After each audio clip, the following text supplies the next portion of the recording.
Marcus Dunlap didn't believe in ghosts. He believed in thermal imaging satellites, in signals intelligence, and in the kind of technological superiority that allowed you to see a man light a cigarette from 22,000 miles above the Earth. He believed in budgets. The CIA's annual funding in 2001 exceeded $30 billion. He believed in volume, in overwhelming force, and in the American way of war that dictated, if you can see it, you can hit it, and if you can hit it, you can kill it.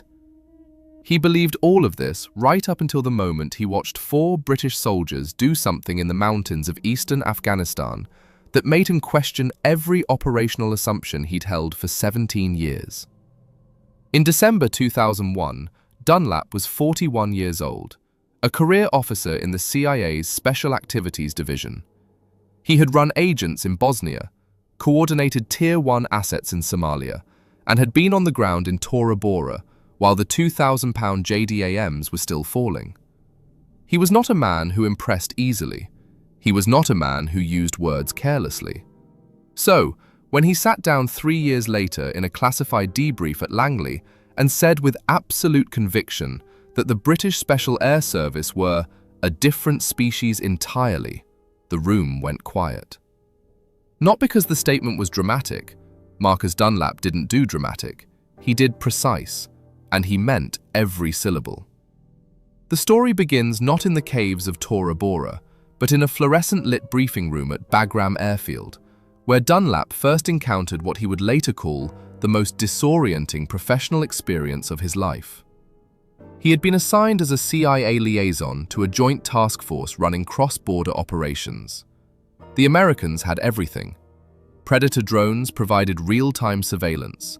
Satellite uplinks refreshed every 90 seconds. A signals intelligence capability that could intercept a mobile phone call from 300 kilometers away and have it translated from Pashto into English within 4 minutes. They had night vision so advanced it turned midnight into midday. They had body armor that cost $7,000 per set. They had MH-60 Black Hawks on 15-minute standby and AC-130 Spectre gunships circling overhead with enough firepower to level a village in under 2 minutes. They had, by any reasonable measure, every conceivable advantage that money and technology could provide. And then, the British showed up. Dunlap's first impression was confusion. A squadron from 22 SAS Regiment, roughly 40 operators, arrived at Bagram with what he described as about a third of the gear we considered a minimum. Their vehicles, Land Rover 110s, looked like they'd been dragged through every conflict since the Gulf War, because most of them had. Their communications equipment was a generation behind what the Americans carried. Their body armor was lighter, which the Americans initially interpreted as inferior, until they learned the British had deliberately chosen reduced protection to maintain mobility over terrain that would break a man carrying American weight loads. Their personal weapons were Diemaco C8 carbines and L119A1 pistols. Functional, proven, nothing exotic. Dunlap noticed they carried fewer magazines than American operators, typically 8 30-round magazines compared to the American standard of 12. He noted this in his initial report with mild concern. The British element appears under-resourced relative to the operational environment. That assessment was, in retrospect, spectacularly wrong. What Dunlap did not yet understand, what took him weeks of close observation and one life-altering operation to grasp, was that the SAS didn't compensate for their lack of technology with courage. That would be the Hollywood version. The truth was stranger and more unsettling. They compensated with a depth of tactical thinking, a capacity for sustained physical suffering, and what they called institutional patience. They possessed a philosophy of warfare that rendered most of the American technological advantages either redundant or, in some cases, genuinely inferior to what these men carried between their ears. To understand why Dunlap's education matters, you have to understand the operational landscape of eastern Afghanistan in late 2001. Tora Bora, the Black Widow, was not just a mountain range. It was a vertical labyrinth. The Spingar mountain range rises to 4,700 meters. Temperatures in winter drop to -25 degrees Celsius. The valleys are narrow, the ridgelines exposed, and the local population had been fighting foreign armies since before Alexander the Great lost men in these same passes in 330 BC. The Soviet Union had poured 115,000 troops into Afghanistan and lost nearly 15,000 dead over 10 years. The Mujahideen who defeated them had been trained, in part, by the very SAS soldiers whose institutional descendants now operated in those same mountains. The American approach to this problem was technological saturation. Predator and Global Hawk drones flew continuous orbits. Signals intelligence stations monitored every electronic emission. Ground teams from Delta Force and SEAL Team 6 conducted targeted raids based on intelligence packages that sometimes cost millions of dollars to assemble.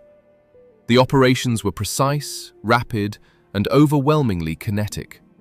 Go in hard, go in fast, go in with everything. Extract the target before the enemy can react. It worked. Sometimes. The problem was that it worked against the stupid ones. The Al-Qaeda operatives who used mobile phones, who moved in convoys, who stayed in known locations, they died first. But the smart ones, the senior leadership, the bomb makers, the network facilitators, and Osama bin Laden himself had gone to ground. They moved on foot. They communicated by courier. They changed locations every 48 hours. They were invisible to satellites, invisible to drones, invisible to signals intelligence. And they were still killing people. A steady stream of ambushes and coordinated attacks demonstrated that the enemy's command and control network was functioning despite everything the most expensive military in history could throw at it. The British proposed something different. Dunlap was present at the briefing where the SAS squadron commander, a major whose name remains classified and who is referred to in reports only by the call sign Dorian, laid out an operational concept that the American officers in the room received with reactions ranging from skepticism to outright alarm. The plan was deceptively simple. 4-man SAS patrols would insert into the mountains on foot, carrying everything they needed for up to 14 days. They would move only at night.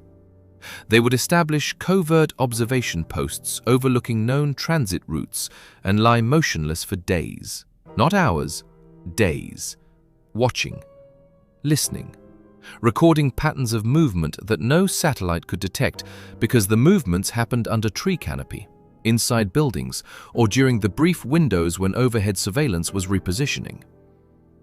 They would carry no electronic beacons for the first 72 hours to eliminate any possibility of signals detection by enemy counter-surveillance. They would communicate by high-frequency burst transmission, a technology the Americans considered obsolete, sending compressed data packets of less than 3 seconds duration that were virtually undetectable. They would not call for extraction unless the mission was compromised or completed. They would walk out the same way they walked in. I asked their major how they planned to handle a compromised situation with no immediate air support and no quick reaction force within helicopter range. Dunlap recalled. He looked at me like I'd asked how he planned to handle a light drizzle. He said, "We'll handle it." That was the entire answer. The first patrol went out on the 11th of December. 4 men, rucksacks weighing between 65 and 70 kilograms each. No vehicles, no helicopter insertion. They walked from a forward operating base through 18 kilometers of mountain terrain in darkness, climbing over 2,300 meters of elevation in 7 hours. Dunlap tracked their progress on a map from the operations center at Bagram, watching their position updates come in as brief, coded burst transmissions every 6 hours. The patrols moved at an average speed of 2.5 kilometers per hour over ground that American planning staff had assessed as requiring vehicle support for any sustained operation. They reached their first observation post before dawn. 4 men in a scrape, a shallow depression dug into the mountainside, covered with camouflage netting and loose rock, overlooking a valley that satellite imagery had identified as a probable transit route, but had never confirmed with ground-level observation. And then they did something that Dunlap found almost incomprehensible. They stopped moving completely for 4 days. "I have worked with Delta," Dunlap said in his debrief. "I have worked with SEAL Team 6. I have worked with the best this country produces. None of them operate like this." The SAS concept of sustained covert observation is on a level I had not previously encountered. 4 days motionless in a position you could walk past at 10 meters and never see. 4 days of controlled breathing, controlled movement, controlled bodily functions. They urinated into bottles. They ate cold rations because heating anything would produce a thermal signature. They slept in 2-hour rotations. 1 man on the optics at all times, recording every movement in the valley below in a logbook that would later fill 47 pages of handwritten notes. On the 3rd day, the patrol observed something that validated the entire concept. At approximately 4:30 hours, a group of 9 men moved through the valley on foot, carrying what the SAS observer identified through his telescope as RPG-7 launchers, 2 PKM machine guns, and several large rucksacks consistent with explosive materials. They moved in a disciplined tactical formation that indicated military training. They used no lights. They made no electronic transmissions. They were invisible to every American surveillance asset covering the area. The Predator drone assigned to that sector had been repositioned 6 hours earlier to support a separate operation 40 kilometers to the south. The SAS patrol didn't engage. That wasn't their job. They recorded the group's direction of travel, their formation, their equipment, and their precise route through the valley. They noted that the group paused at a specific compound for approximately 20 minutes, a compound that had not previously been flagged as a location of interest. They photographed everything through a 900mm telephoto lens with night vision capability. They transmitted a compressed intelligence report of less than 2 seconds duration.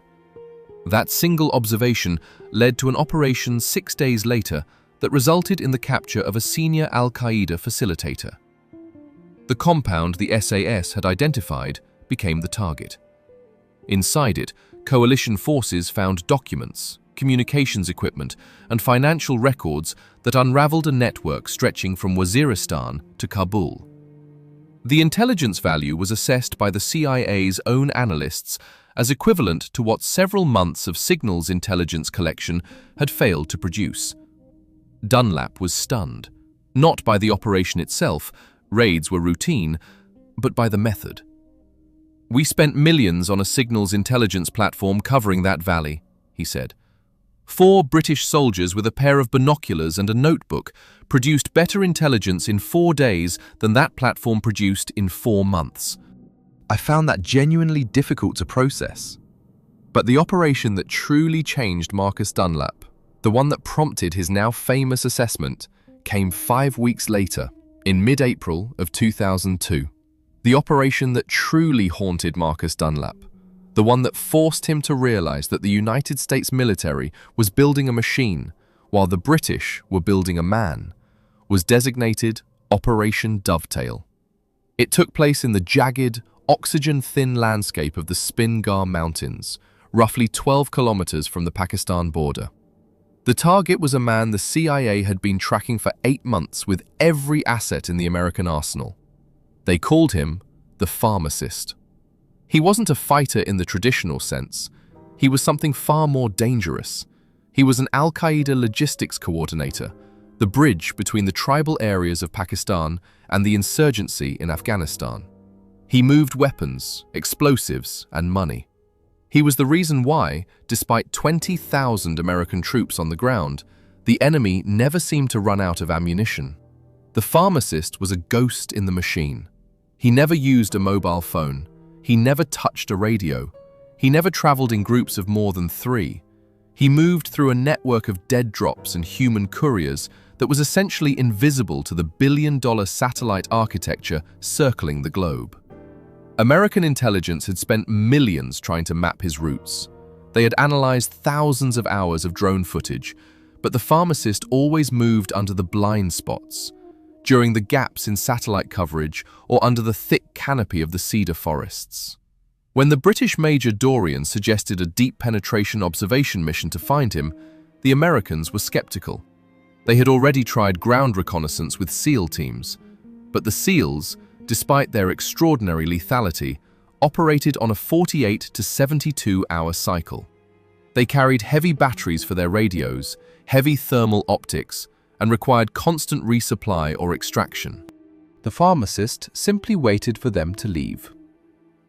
"The problem isn't that you aren't looking," Dorian told a room full of colonels at Bagram. "The problem is that you aren't waiting. You arrive with the noise of 1,000 men and the mountain goes silent. We intend to become part of the mountain." Dovetail required 2 4-man SAS patrols to insert into positions overlooking the 2 most probable transit routes. They wouldn't stay for 3 days. They would stay for 12. Dunlap, driven by a mixture of professional curiosity and the growing sense that he was missing a fundamental piece of the puzzle, requested permission to accompany one of the patrols. The SAS major refused. He didn't do it with the typical bluster of a special operations officer. He did it with a quiet, devastating honesty. "He told me I wasn't fit enough," Dunlap recalled. And there was no resentment in his voice. He wasn't trying to insult me. He was stating a biological fact. He told me, "Marcus, you're a fine officer, but you haven't been flattened yet." That word, flattened, became the key to Dunlap's understanding of the SAS. It referred to the selection process, a systematic destruction of the individual that occurs at Stirling Lines in Hereford and on the Brecon Beacons in Wales. To understand why those 4 men could do what they were about to do in Tora Bora, you have to understand the machine that forged them. SAS selection is not a training course. It is a filter designed to find the 1 man in 100 who can function when every external support, food, sleep, warmth, and hope, has been stripped away. It begins with the Hills phase. Candidates, already elite soldiers from the Parachute Regiment or the Royal Marines, arrive in the Brecon Beacons. These are not high mountains by global standards, but they are treacherous. They are covered in waist-deep bog and shrouded in a fog so thick it can disorient a man in seconds. The candidates are given a map, a compass, and a Bergen rucksack that increases in weight until it exceeds 30 kilograms. They are given a grid reference and a time limit. The time limit is secret. They don't know if they are winning or losing. They only know they must keep moving. The culmination is the long drag, a 64-kilometer solo march over the highest peaks of the beacons, to be completed in under 20 hours. Men have died on this march. Their bodies have been found just meters from the finish line, their hearts simply giving out. But the physical toll is only the surface. The real test is the thinking soldier. In the American system, Dunlap noted, we train people to follow complex, high-tech procedures. In the British system, they train them to think while they are dying of exhaustion. After the hills comes the jungle phase in Belize or Brunei. 6 weeks in 100% humidity, where the skin rots, where every insect is a threat. and where navigating 500 meters can take 4 hours of brutal hacking through vines. The goal isn't just to survive, it's to maintain tactical precision while your body is falling apart. By the time a man is badged into the regiment, he has been in a state of near-continuous physical and psychological crisis for 18 months. The SAS operator is evolved for the long game, Dunlap explained. He is designed for the 14-day patrol behind enemy lines with no support. He is built on the assumption that technology will fail, and he must be capable of completing the mission anyway. Operation Dovetail began on the night of April 14, 2002. Dunlap couldn't go, so he monitored the mission from a forward operating base, FOB, 35 kilometers away. He watched the two patrols, Alpha and Bravo, disappear into the darkness. The approach march was a 22-kilometer trek through mountain terrain at altitudes exceeding 3,800 meters. At this height, the oxygen content of the air is approximately 62% of that at sea level. Every breath is a struggle. Each man carried between 68 and 73 kilograms. Dunlap looked at the loadout list and was shocked. Water alone accounted for 18 kilograms per man. They carried 12 liters in bladders distributed throughout their rucksacks to prevent sloshing sounds, a sound that could be heard by a local goat herder and lead to a compromise. Food was calculated at 1,800 calories per day, half the recommended amount for such exertion. They would lose significant body mass. They accepted this. The insertion took 9 hours of walking uphill in total darkness over broken ground. No trails, no paths.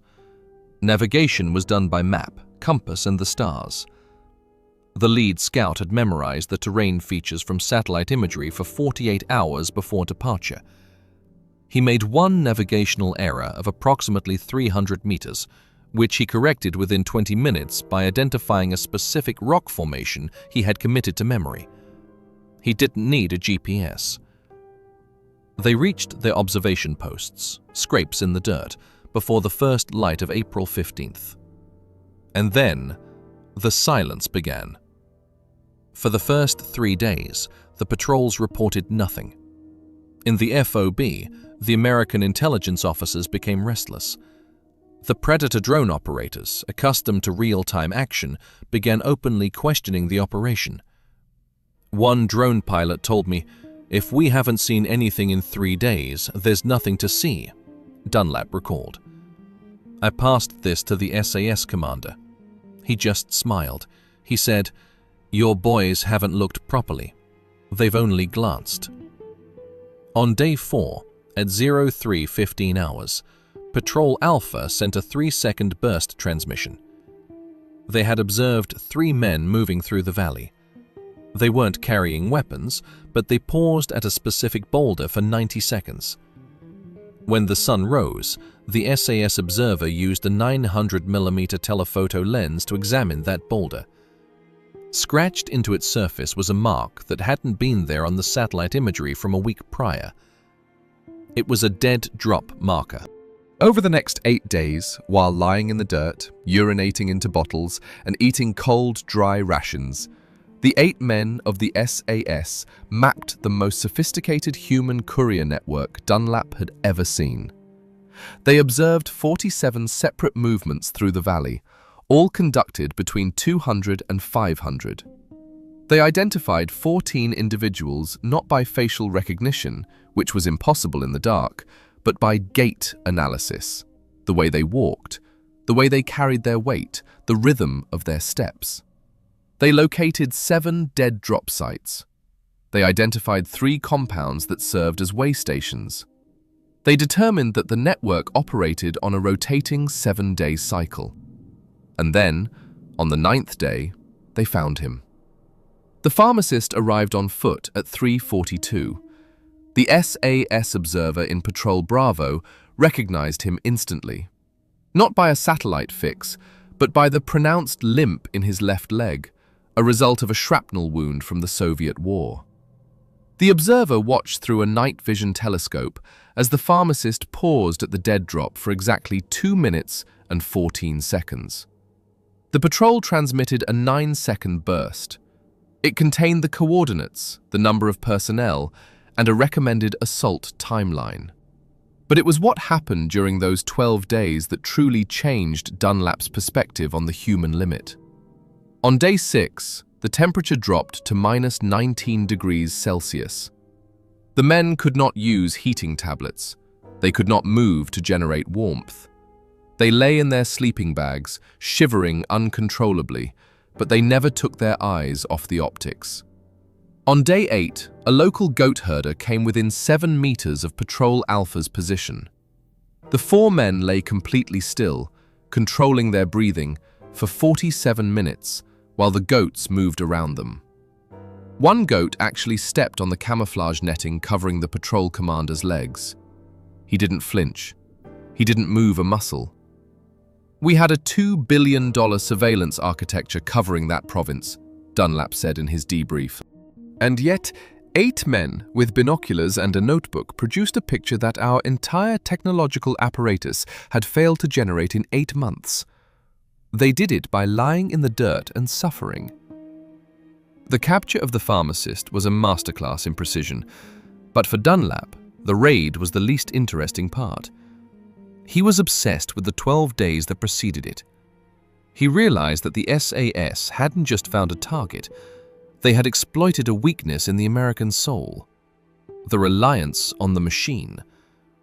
The American way of special operations is built on technological overmatch, Dunlap concluded. But there is a category of problem where technology actually gets in the way. The only sensor that works in that space is a pair of human eyes attached to a brain that has been trained to endure at a level that I didn't think was achievable. As the pharmacist was flown back to Bagram in zip ties, Dunlap stood on the tarmac and watched the 4 men of Patrol Bravo return. They were gaunt. They had lost weight. Their eyes were sunken and bloodshot. They didn't look like the heroes from a recruitment poster. They looked like ghosts. And that was the moment Marcus Dunlap realized he was looking at the future of warfare, not in a lab in Virginia, but in the dirt of a mountain pass. The capture of the pharmacist had been a revelation for Marcus Dunlap, but it was a revelation of the long game, of patience, dirt, and endurance. However, there was a second, more violent side to the SAS that he had yet to witness. It was a side built not on the silence of the mountains, but on the deafening 17-second chaos of a room clearance. After the success of Operation Dovetail, Dunlap was invited to Stirling Lines, the secretive headquarters of the SAS in Hereford, England. He wasn't there as a tourist. He was there to understand how the thinking soldier transitioned from lying in a hole for 12 days to clearing a building with a level of precision that American observers would later describe as mechanical. He was taken to a nondescript windowless concrete block known as the Killing House. Inside this building for over 2 decades, the SAS had been refining the art of close quarter battle, CQB. This was the room where the modern world's counter-terrorism tactics were born. The walls were scarred by the impact of millions of live rounds. The air smelled permanently of cordite, ozone, and stale sweat. In the US, Dunlap observed, we practiced room clearing as a drill of overwhelming force. We used numbers, we used flashbangs, we used noise to paralyze the enemy. The SAS looked at it as a problem of geometry and timing. At Hereford, Dunlap watched a 4-man team prepare for a live fire exercise. In the Killing House, the SAS used live ammunition with real people acting as hostages, often other members of the squadron. There were no paper targets for the hostages. You sat in a chair while your teammates fired live 5.56mm rounds inches from your head. This wasn't just to test the shooter's accuracy. It was to build a level of absolute life-or-death trust that no other military unit in the world dared to replicate. The major told me that if you can't trust the man next to you not to clip your ear with a bullet in training, you can't trust him to make a split-second decision in a dark basement in Baghdad, Dunlap recalled. He watched the team stack at a door. The breach was a surgical detonation, not a massive explosion to level the wall, but a precise frame charge designed to pop the hinges and nothing more. The moment the door moved, the four-man team flowed inside. It wasn't a run, it was a glide. They moved with a method of foot placement they called the jungle walk, toe to heel, keeping the upper body perfectly still so the weapon remained a stable platform. In the killing house, they cleared a 4-room suite in 17 seconds. Every terrorist mannequin had 2 holes in the head and 1 in the heart. Every hostage was untouched. Dunlap noticed something that unsettled him. During the entire 17-second event, the operators didn't speak. Not a single word. There were no shouts of "clear" or "moving." I asked the sergeant major how they coordinated without talking, Dunlap said. He looked at me and said, "If you have to talk, you're already behind the clock. We move by the pressure of the shoulder and the rhythm of the breathing. Talking is for people who don't know where their brothers are." This was the 17-second geometry. It was the product of a system that didn't just train soldiers to shoot. It programmed their central nervous system. By the time an SAS operator finished his CQB phase, he had fired an estimated 10,000 rounds in the killing house. He had done it in total darkness, in gas masks, while being screamed at, and while exhausted. He had moved from conscious decision-making to reflexive motor patterns. This training would be put to the ultimate test in 2005, when the war in Iraq metastasized into an industrial-scale insurgency.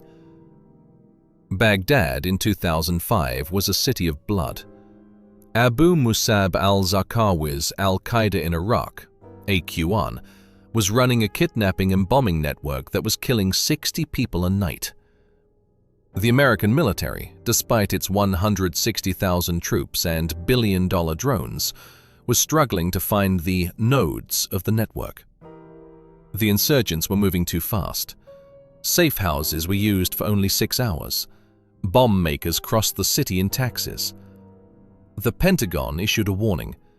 The British footprint is too small to be effective. They lack the helicopters and the numbers to sustain a high-tempo raiding cycle. The warning was ignored by the Director of Special Forces in London. He sent the SAS anyway. They were designated Task Force Black, a unit that, at its peak, never numbered more than 60 operators. Dunlap, now stationed at the Joint Special Operations Command, JSOC, headquarters in Balad, watched the first raid via a high-altitude drone feed. The target was a high-value cell leader in an apartment complex in eastern Baghdad. The Americans had estimated it would take a platoon-sized element, about 30 men, to secure the building. They expected a 45-minute engagement. The SAS sent 8 men in 2 unmarked, battered civilian cars. They drove into the heart of the district like they were going to get groceries, Dunlap recalled. No sirens, no armored convoys to alert the lookouts. They parked, walked to the door, and then the screen went white for a fraction of a second from the breach charge. The drone footage showed the heat signatures of the 4-man entry team moving through the rooms. It looked like a fast-forwarded video. They didn't pause at corners. They flowed around them. 17 seconds, Dunlap whispered, looking at his watch. From the moment the door blew to the moment the last room signature went static. 17 seconds. Inside, the team found 11 insurgents. 9 were dead before they could reach their weapons. 2 were zip-tied and being dragged to the cars before the dust from the explosion had even settled. The SAS team was out of the district before the local militia even realized a raid had taken place. The senior Pentagon liaison officer watching the feed with Dunlap sat in stunned silence for a full minute. He finally turned to Dunlap and asked the question that would define the next 3 years. "How do they move like that?" Dunlap thought back to the killing house in Hereford. He thought back to the sergeant major and the pressure of the shoulder. "They don't move like soldiers," Dunlap replied. "They move like a single organism with 4 bodies." The success of the 17-second clearance changed the doctrine of the Iraq War. General Stanley McChrystal, the commander of JSOC, realized that the SAS had solved the speed problem. While the American machine was built for kinetic saturation, overwhelming the enemy with power, the British were built for kinetic surgery. But there was a cost to this speed. To maintain a tempo of 5 to 7 raids per night, the 60 men of Task Force Black were being pushed beyond the limits of human biology. They were running on adrenaline, caffeine, and muscle memory. Dunlap began to see the cracks in the armor. He saw operators returning from raids with their hands shaking, not from fear, but from the sheer neurological tax of having to make 3 life-or-death, hostile/non-hostile decisions per second, every night, for months on end. He recalled a conversation with an SAS corporal in the Baghdad mess hall. The man was staring at his coffee, his eyes sunken into his skull. He had been on 14 raids in 10 days. "I asked him how he stayed sharp," Dunlap said. He didn't look up. He just said, "You don't stay sharp, Marcus. You just stay in the rhythm. If you stop to think about the cost, the rhythm breaks. And if the rhythm breaks, the man behind you dies." This was the thinking soldier pushed to the edge of the abyss. The SAS had proven the Pentagon's warning wrong. They weren't too small to generate tempo. They were the tempo. They had turned the city of Baghdad into a laboratory for the most aggressive special operations campaign in history.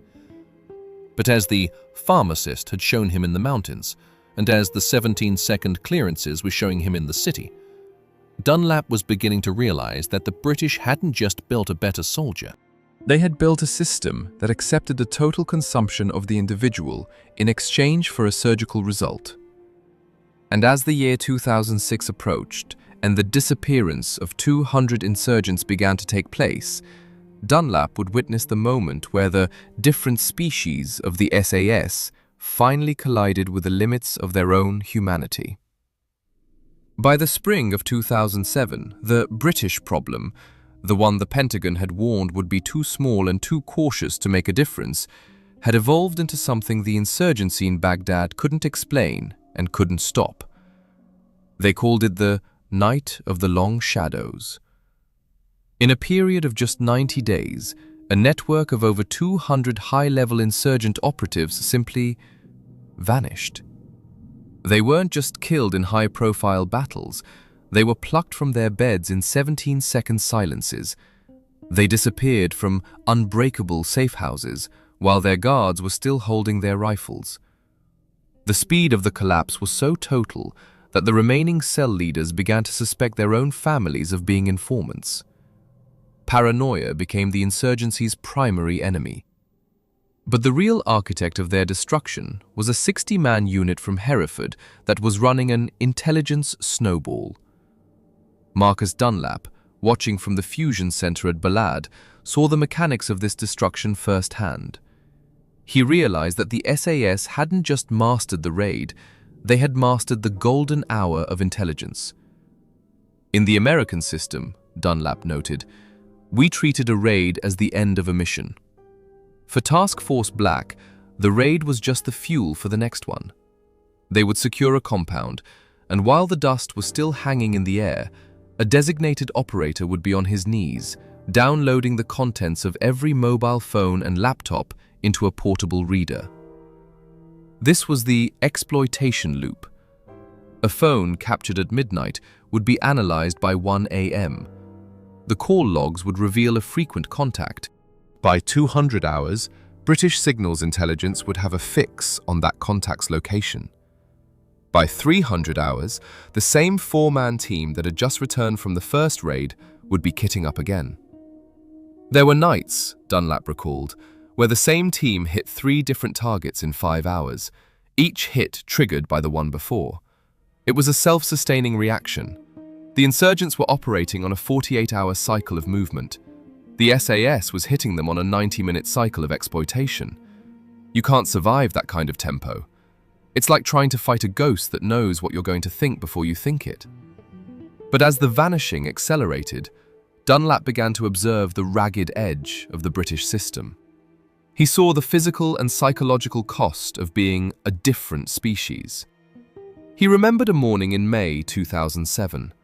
He was standing by the flight line at Baghdad as a pair of Puma helicopters returned from a raid in the Tora district, a place so dangerous American analysts had dubbed it the meat grinder. The SAS team that stepped off the helicopters didn't look like the elite warriors of legend. They looked like survivors of a shipwreck. They were covered in the grey, powdery dust of C4 explosions and the dark stains of hydraulic fluid. One operator was walking with a pronounced limp. Another had blood caking the side of his neck from a fragment wound he hadn't even bothered to bandage. I saw an NCO, a man I'd seen on 20 raids, just stop in the middle of the tarmac, Dunlap said. He didn't drop his weapon. He didn't sit down. He just stared at the horizon for 5 minutes. His eyes were wide, fixed, and completely empty. It's what we call the 1,000-yard stare. But this was different. This was the stare of a man whose brain had been overclocked for too long. The thinking soldier was being consumed by the very process that made him effective. The SAS selection process in the Brecon Beacons had taught them how to function when their bodies agreed they were finished. But Baghdad was testing the one thing even the beacons couldn't simulate: the tax of constant, high-stakes target discrimination. On every raid, in those 17 seconds, these men had to decide, not once, but a dozen times, who lived and who died. Is that a cell phone or a grenade? Is that a woman reaching for a child or a suicide vest? They were making these decisions at 150 beats per minute, 5 times a night, for 6 months. The SAS medical officer at Hereford later reported that the neurological fatigue in Task Force Black was unlike anything seen in conventional warfare, Dunlap noted. It wasn't just PTSD, it was a mechanical wear and tear of the amygdala. They were literally burning out the parts of their brains that processed fear and hesitation. To show Dunlap the reality of this ragged edge, the SAS major, Dorian, allowed him to sit in on a post-mission debrief after a raid that had nearly gone catastrophically wrong. The target had been an IED factory in Sadr City. The entry team had breached the door and walked into a killing zone. The insurgents had expected them and had rigged the hallway with a command wire explosive. The blast had flattened the point man and the number 2 man. In any other unit, this would have been the moment of operational paralysis, a call for a QRF, a retreat, a total halt. I watched the drone feed, Dunlap said. The explosion was massive. The screen was obscured for 10 seconds. When it cleared, I expected to see bodies and a retreat. Instead, I saw the number 3 and 4 men step over their fallen brothers.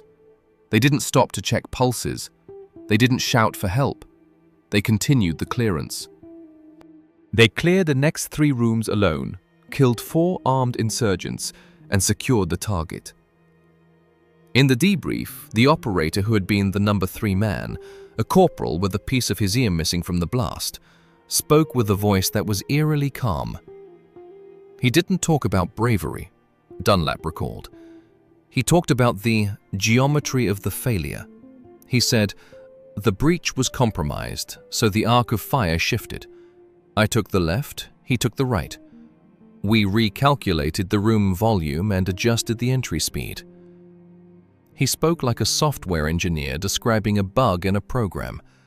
There was no emotion, no adrenaline, just a cold, analytical breakdown of how they survived a trap that should have killed them all.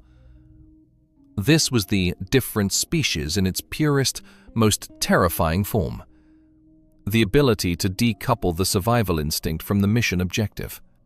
The selection process on the long drag in Wales wasn't just about walking 40 miles. It was about training the brain to treat catastrophe as just another variable to be managed. By June 2007, the Pentagon's liaison officers at Baghdad had stopped asking, "How do they move like that?" and started asking, "How do we build this?" General Stanley McChrystal began implementing the British Loop across JSOC. Delta Force and SEAL Team 6 began shortening their exploitation cycles. They began adopting the small footprint, high tempo model. The American machine was trying to learn how to be a man, but Dunlap knew there was something they couldn't replicate.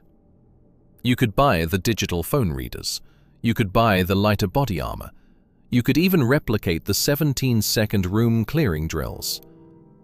What you couldn't buy, Dunlap said, was the 60 years of institutional silence. You couldn't buy the long drag. You couldn't buy the culture of a regiment where a corporal could tell a general to shut up because the corporal knew the ground better. The SAS didn't have a manual for what they were doing in Baghdad. They had a memory. The 200 insurgents had vanished because they were fighting a force that didn't follow a manual. They were fighting a force that evolved every night based on the intelligence captured an hour before. As the 90-day campaign came to a close and the spectacular attack rate in Baghdad dropped by 60%, Marcus Dunlap stood in the ops center and looked at the map of the city. The red zones that had been lit up like a Christmas tree for years were finally going dark. The pharmacist was in a cell in Guantanamo. The Dora networks were shredded. The Sada city bomb makers were dead or in hiding.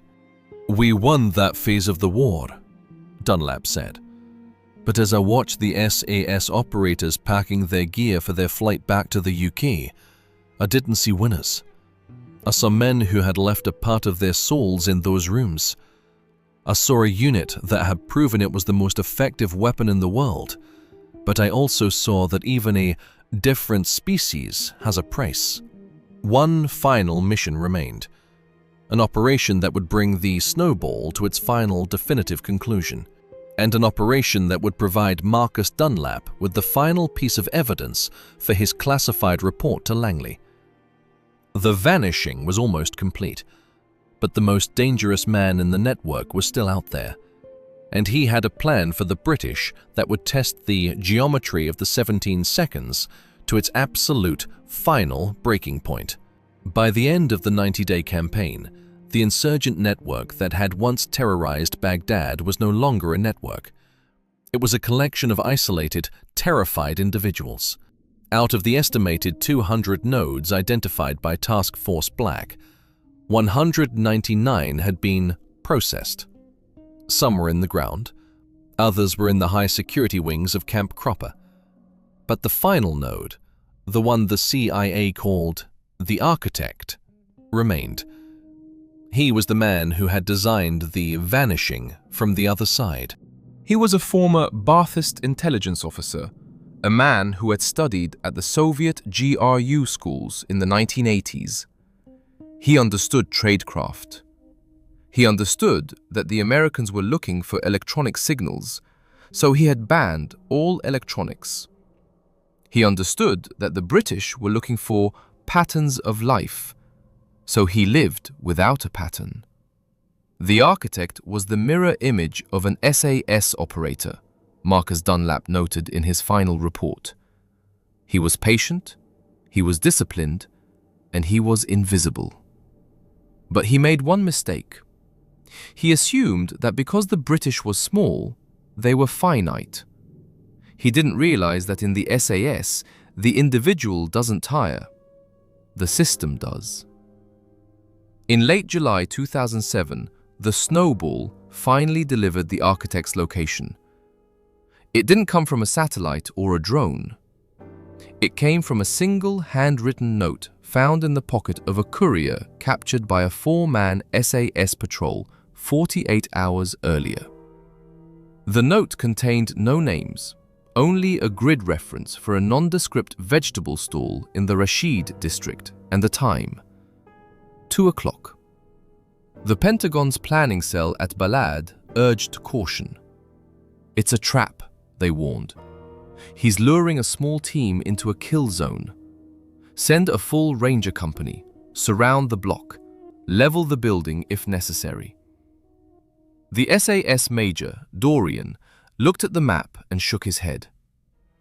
"If you send a company, he'll hear you from 3 miles away and disappear into the sewers.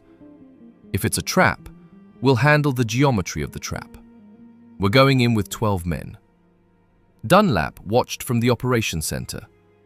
This was the final test of the different species. The raid took place at 2:15. The SAS team didn't use helicopters. They didn't even use civilian cars this time.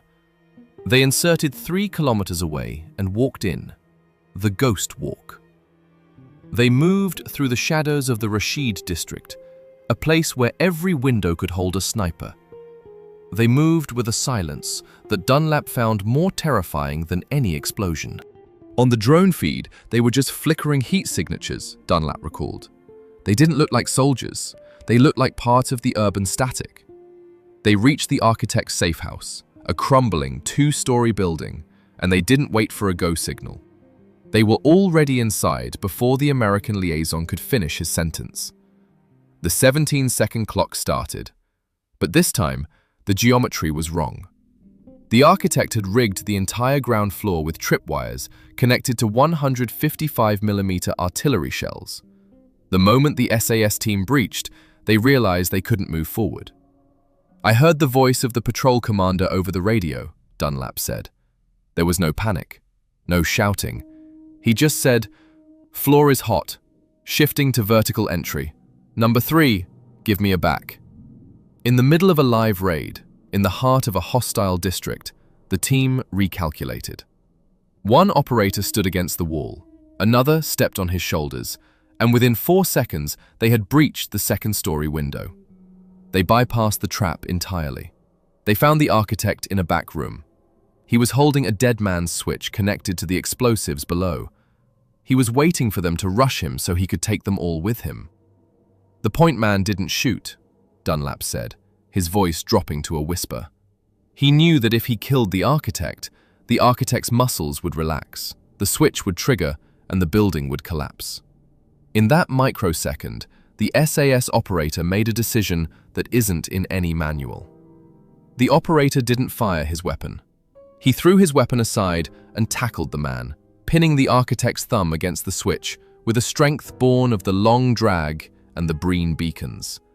He held that thumb down for 6 minutes while the team's demolitions expert, the thinking soldier, methodically snipped the wires and neutralized the shells.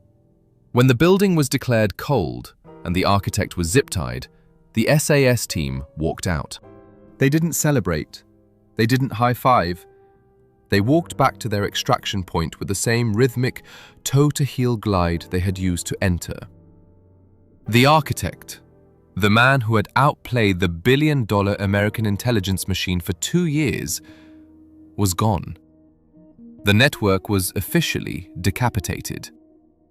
The following morning, Dunlap went to the SAS compound at Balad. He wanted to find the operator who had pinned the switch. He wanted to ask him what he was thinking in those 6 minutes, knowing that a single millimeter of movement would have vaporized him. He found the man sitting on a wooden crate, cleaning his carbine.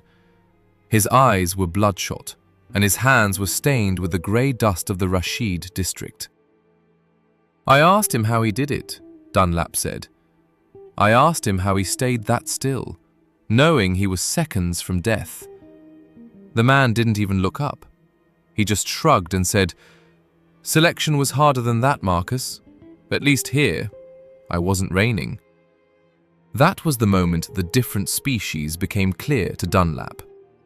For the SAS, the most extreme, life-or-death moments of the Iraq War were standard. They were just Tuesday. The suffering they had endured in the Brecon Beacons and the long drag had recalibrated their baseline of what was difficult. "We build our soldiers to be the best in the world," Dunlap wrote in his classified debrief. "But the British build theirs to be the best in a world that has already ended. They operate in the ruins of the human psyche." Marcus Dunlap retired from the CIA in 2009. He moved to a quiet town in Virginia, far from the satellites and the signals intelligence centers. He never spoke publicly about Task Force Black. He never wrote a book. But on his desk, in a simple wooden frame, he kept a single photograph. It wasn't a photo of a medal ceremony or a group of soldiers in dress uniforms. It was a grainy, night vision still of 4 gaunt men in a mountain pass in Tora Bora, their faces obscured by shadows, their eyes fixed on a horizon no one else could see. "When people ask me about the Iraq War," Dunlap said in his final interview for this project, "they ask about the drones and the surge and the technology. I tell them about the 17 seconds. I tell them about the 4 men and the map. And I tell them that if you want to understand the future of warfare, stop looking at the machines." The 200 insurgents had vanished because they had encountered a force that didn't follow the rules of the 21st century. They had encountered a regimental culture that had been refining the art of the grueling approach since 1941. A culture that believed that the ultimate force multiplier wasn't a satellite, but a human being who had been flattened until there was nothing left but the mission. The Pentagon's warning, "Don't send the British, they are too few," stands today as a testament to the danger of measuring capability in numbers. The British were few, but they were the right few. As Dunlap looked at that photo on his desk, he remembered the words of the SAS major after the final raid. "I told him it was the most impressive thing I'd ever seen," Dunlap recalled. "And he just looked at me with that quiet, institutional patience. He said, 'Marcus, that's what we do. It's just what we do.'" The room went quiet, just as it had in Langley 3 years earlier. Dunlap leaned back, his journey complete. He had seen the limit of the machine, and he had seen the beginning of the different species. "They're not superheroes," Dunlap concluded. "They're just men who have been taught that the word impossible is an operational error. And in a world of billion-dollar failures, that is the most dangerous thing you can be."